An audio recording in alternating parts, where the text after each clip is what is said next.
what's the biggest, I guess, positive of being a physio? What's the biggest takeaway for you doing it for 10 plus years at this point? Yeah, close to that.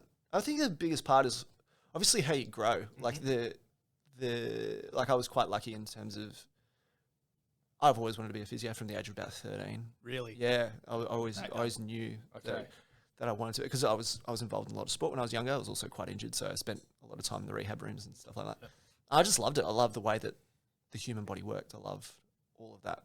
And just anecdotally, this is a percentage I just made up, but I think it's close. Like 90% of people who get into physio wanted to be the physio for the Wallabies or like in the A-League or professional tennis or whatever it might be. And I did that for a bit.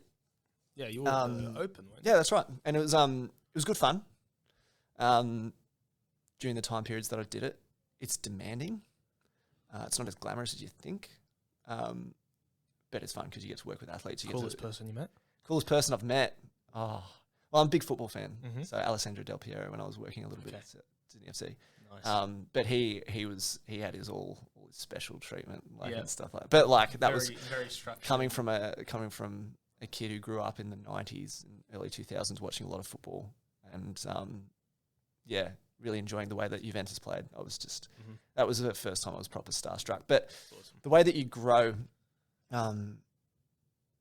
in this profession, I find that you develop interests that you didn't normally have, or that's not the reason why you got into physio. And the way that my perception and views have changed, and ideals, and the people that I want to work with,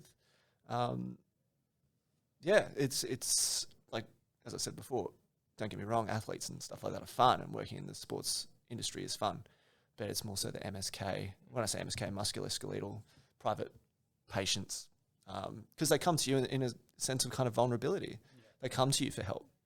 And it's your role to not only put them back together, like physically, but also psychologically as well. It's a massive responsibility. Huge.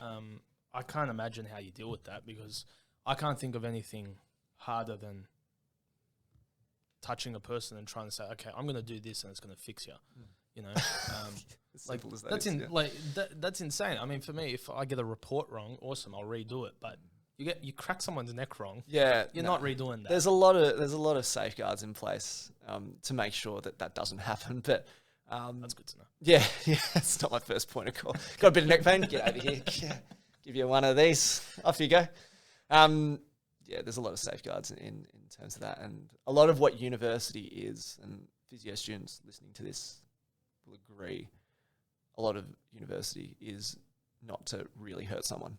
That's pretty much it. 4 years, this is not how you kill someone. Okay. That's essentially what it is. But and then you learn, you know how to kill someone. Yeah, well, you learn not what to do.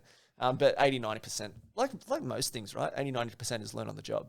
Yeah, 100%. So you get out of uni, you're full of piss and vinegar, and you're ready to go and stuff like that. And then you realize probably in the first few weeks how little you know. You know what I mean? You're just like, oh no. And like, you're like, okay, you're my test dummy. Why don't you come over here, champ? And you might have, exactly. And you might have heard of that whole concept of imposter syndrome, where you're just like, am I actually qualified to do this? Yep. I can't. Am I allowed to do this? Well, I thought that once because you weren't available once. So I went and saw a mate. It was a physio. I just needed the neck thing. Yeah. And I looked at him. I go, how is this legal? Like, that's right. You're a physio. Yeah. You dead set. I look at my teacher mates. You're teaching the next generation. Oh man, like, are you serious? It makes me like when you were a student in primary school, or whatever. Just like what your teachers got up to during that time. 100%. Yeah, just like because I'm married a teacher. Oh yeah, you did. That's right. And she she has all these stories. I'm like, oh my god, is this what?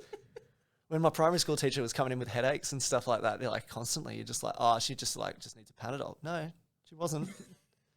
6 beers the night before, a bottle of wine, mate, just to get through the day with us. You know what I mean? Because we were just a handful. That's yeah.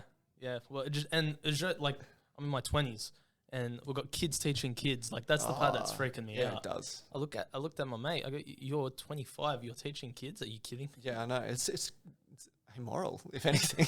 I look at the same thing as when I teach at church. I go, I can't believe I've got this responsibility. Yeah. And that's